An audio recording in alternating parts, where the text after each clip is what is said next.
एक गरीब आदमी बद्दू रात के वक्त वो कहीं बेचारा सुबह से चला था, मदीने पहुंचते उसे रात हो गई।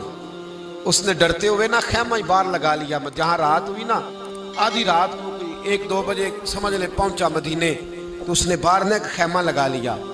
बीवी उसकी उम्मीद से थी, बच्चे की विलादत का वक्त करीब आ गया, बीमार हो गई, उसने खैमा लगाया। बीवी अंदर है, हजरत उमर फारूक गश्त पे थे रात को, साथ एक गुलाम था।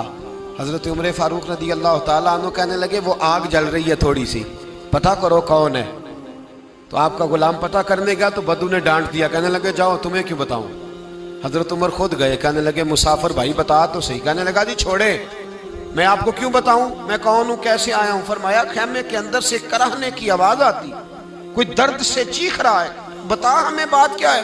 कहने लगा जी मैं फलां बस्ती फलां इलाके का एक गरीब हूँ, अमीरुल मोमिनीन उमर फारूक से मिलने आया हूँ और रात हो गई है तो यहाँ खैमा लगाया है, सुबह मैं उनसे मिल के चला जाऊंगा।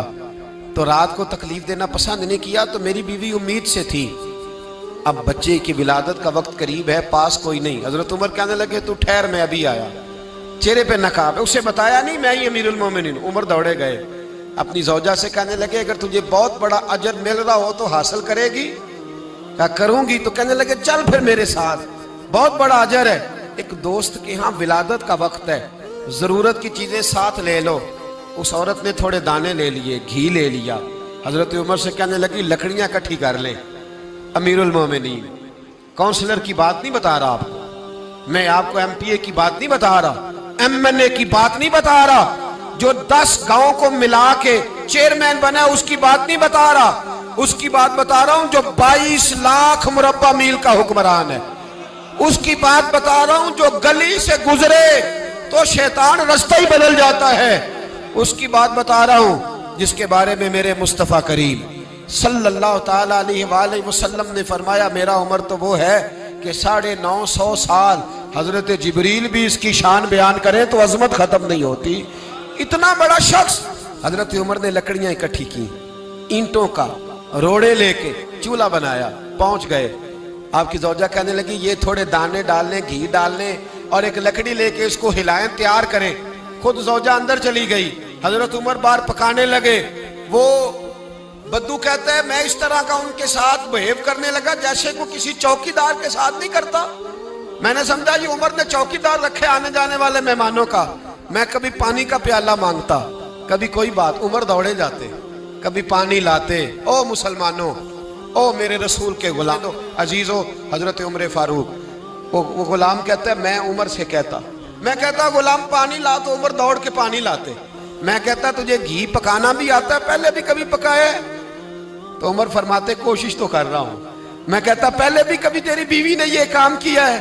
तो हजरत उमर कहने लगे मुझे याद नहीं, पूछ के बताऊंगा। कहते हैं क्या रंग था, क्या अंदाज था, क्या मुस्तफा की तरबियत थी, क्या अंदाज हुजूर ने सिखाए गुलामों को। ये किस तरह का अमीर है कि ये हंडिया पका रहा है, फूंके मार रहा है एक गरीब के लिए, देहाती के लिए जिसे जानते भी नहीं। अंदर उस शख्स की बीवी के यहाँ बेटा पैदा हुआ तो हजरत उमर की बीवी अंदर से बोल के कहने लगी अमीरुल मोमिनीन मुबारक हो, आपके दोस्त के यहाँ बेटा पैदा हुआ है। जब कहा ना अमीरुल मोमिनीन मुबारक हो, तो वो शख्स कहता है मेरे हाथ कांपने लगे और मैं इस तरह दौड़ा कि मेरी पगड़ी गिर गई। मैं दौड़ा तो उमर ने बुलाया, कहा किधर जाते हो? कहने लगा आप अमीरुल मोमिनीन हैं, आप अमीरुल मोमिनीन, आप उमर हैं। कैसर किसरा जिसके नाम से कांपे आप वो हैं जिसे मुस्तफा ने दुआ मांग के अल्लाह से मांगा, वो वाले उमर है आप। जिसके लिए अलीउल मुर्तजा फरमाते हैं मैं रोज दुआ करता हूं, वो वाले उमर है। जिसके बारे में अबू बकर सिद्दीक ने फरमाया था कि मैं अल्लाह से कहूंगा मौला जो तेरे महबूब की उम्मत के हक में सबसे बेहतर था मैं उसे खलीफा बना के, वो वाले उमर है। उमर अमीरुल मोमिनीन की बीवी वो तो खातून अव्वल होती है, वो तो मलका होती है, और तेरी बीवी दाई बनकर एक गरीब के बच्चे के पास बैठी रही विलादत के वक्त। उमर अमीरुल मोमिनीन होके तेरी दाढ़ी सारी धुएं से भर गई, तो ड्यूटी करता रहा। तो सैयदना उमर रो पड़े और उस बद्दू को सीने से लगा के कहने लगे तुझे पता नहीं तू कहाँ आया है, इस शहर का पता है? उसने कहा हुजूर कहाँ है? फरमाया ये मेरे नबी का मदीना है, ये मुस्तफ़ा का मदीना है। यहाँ अमीरों का इस्तकबाल नहीं होता, यहाँ गरीबों के इस्तकबाल होते। यहाँ हुजूर ने इस स्टेट पे मेरे रसूल पाक ने वो वाला रंग दिया है कि अब गरीब सर उठा के जीने लगे हैं, अब मजदूरों को इज्जतें मिलने लगी हैं, अब यतीमों ने सर उठा लिया है कि हमारा कोई सुनने वाला